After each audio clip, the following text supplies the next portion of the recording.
भारत में पिछले 24 घंटे में 15,968 नए कोरोना मामले आए सामने, 465 लोगों की गई जान।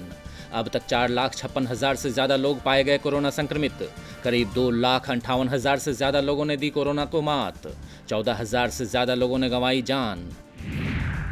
कोरोना से सबसे ज़्यादा बेहाल मुंबई में शुरू होगा mission universal testing. 1 lakh antigen kits खरीदेगी बीएमसी। अब तक मुंबई में 68,400 से ज़्यादा लोग हैं कोरोना से संक्रमित। राजधानी दिल्ली में बढ़ते कोरोना संक्रमित मामलों के बीच केजरीवाल सरकार ने लिया बड़ा फैसला। केजरीवाल सरकार ने दिल्ली कोविड रिस्पांस प्लान किया तैयार। राजधानी में 6 जुलाई तक हर घर की होगी स्क्रीनिंग। लॉन्च होते ही सवालों के घेरे में पतंजलि की कोरोनिल दवाई।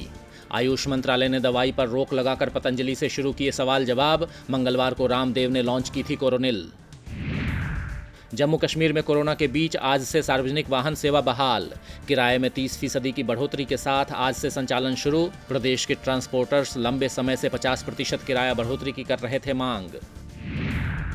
पश्चिम बंगाल में भी नहीं थम रही कोरोना वायरस की रफ्तार। सीएम ममता बनर्जी ने बुलाई सर्वदलीय बैठक। मीटिंग में सभी दलों से कोरोना को लेकर होगी चर्चा। मणिपुर में बीजेपी पर मंडरा रहा सरकार गिरने का खतरा। सरकार से इस्तीफा देने वाले एनपीपी के मंत्रियों को मनाने में जुटी बीजेपी। पार्टी आलाकमान से मुलाकात के लिए चारों नाराज नेता लाए गए दिल्ली। चीन को झटका देने की तैयारी में जुटा भारत। बिजली उपकरणों के आयात पर लग सकती है रोक। मेड इन इंडिया के उपयोग को बढ़ावा देने के लिए सब्सिडी देने पर विचार कर रही है सरकार।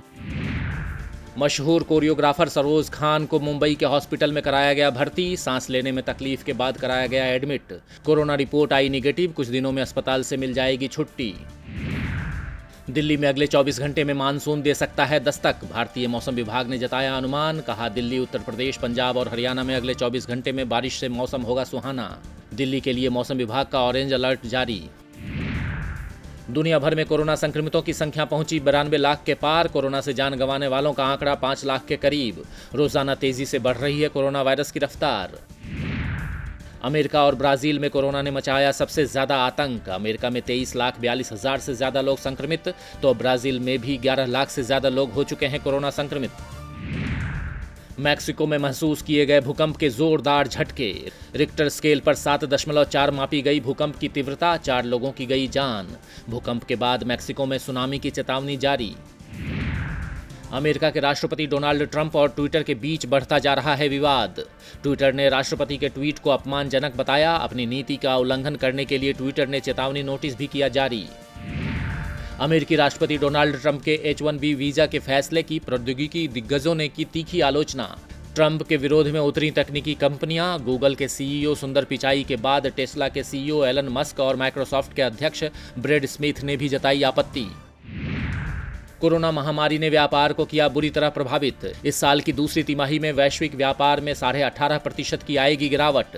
WHO ने कहा यह बेहतर आंकड़ा है, इससे भी बुरे हो सकते हैं हालात। भारतीय बीमा नियामक और विकास प्राधिकरण का बड़ा फैसला।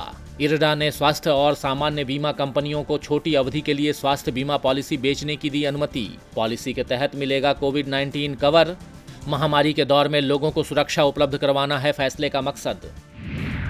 वीडियोकॉन ग्रुप के CMD वेणुगोपाल धूत की बढ़ी मुश्किल। धूत के खिलाफ CBI ने दर्ज की FIR। भारतीय स्टेट बैंक के नेतृत्व वाले बैंकों के कंसोर्टियम को धोखा देने के लगे आरोप। भारत में पहली बार डीजल हुआ पेट्रोल से भी महंगा। डीजल के दाम में लगातार 18वें दिन हुई बढ़ोतरी। दिल्ली में अब 79 रुपये 88 पैसे लीटर हुआ डीजल। 79 रुपये 76 पैसे पहुंचा पेट्रोल का दाम।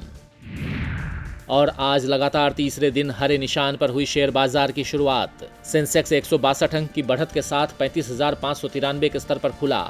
निफ्टी ने 56 अंकों की बढ़त के साथ 10,527 के स्तर पर की कारोबार की शुरुआत।